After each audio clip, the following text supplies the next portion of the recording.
pare, ngayong araw nga ibibili kami ng baboy kaya samahan nyo kami. Bali nga pala mga pare, 2 taon nga pala ang dinala namin dahil marami kami kukuning mga baboy. Mga pare, magpagas muna tayo para nit na kulangin. 10 tank lang yan, boss. Ano nga sabi mo? Ulo, geng geng. Ang kukunin namin at 2 takbo ng dinala namin dahil 1 batalyon na baboy yung ikakarga namin. Manood kayo.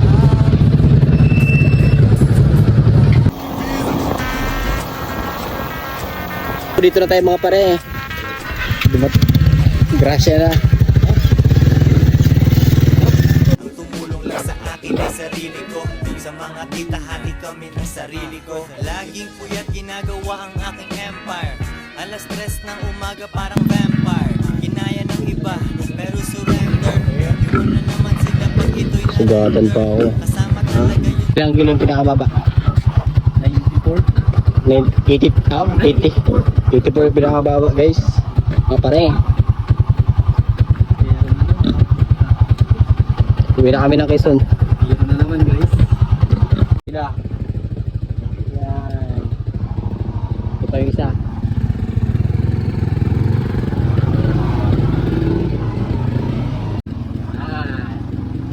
Silang ang may atras versus Barako di Pinoy.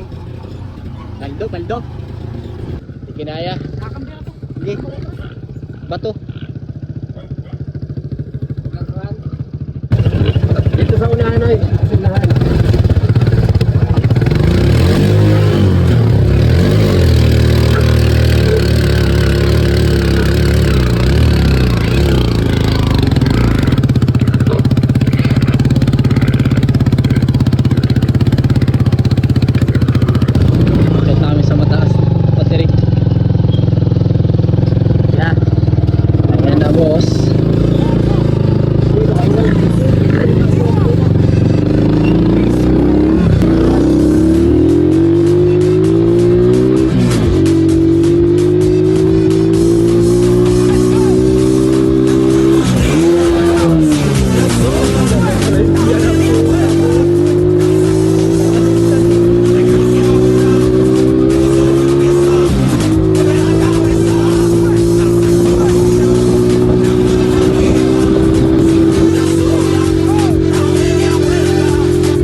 Sabi niya, narusin na masula ka malakas ngayon, dapat na bago pag 90 kilos, kaya palit yung Barako.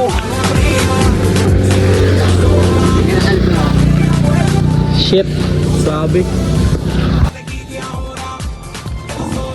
Tuli na baboy. Lalaki.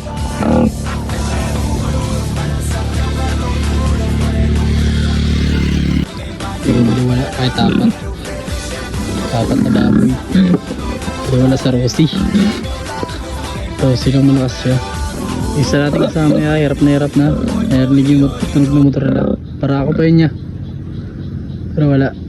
Hindi niya kinaya. Niya. Malapit na rin sila makahon niya.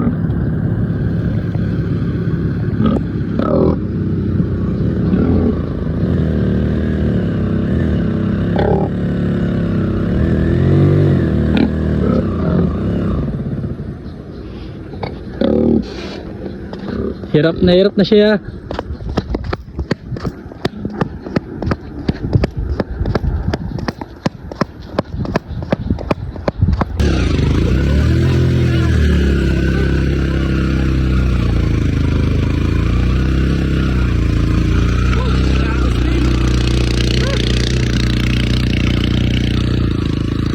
Pagod kumita ng pera.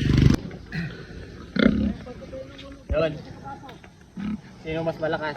Ang Rusi, dapat na baboy. Uitang Barako na 3 piraso. Hindi nakakit. Hirap kumita ng pera ya. Yeah. More hassle. More hassle. Tira kumita na tira. Ayun na, mas malakas pa yung Rosie de Macho kaysa sa Barako de Pinoy. Ito, apat na baboy yung 90 kilos. Paldo. Grabe, round 2. Rosie de Macho na naman.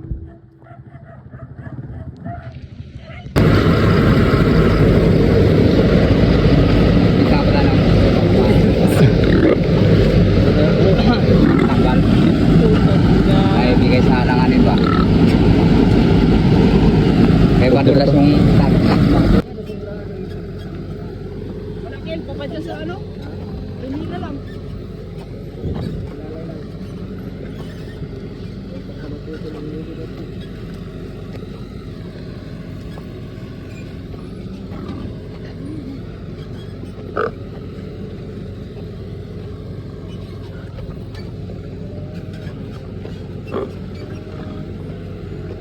Sa gilid ah.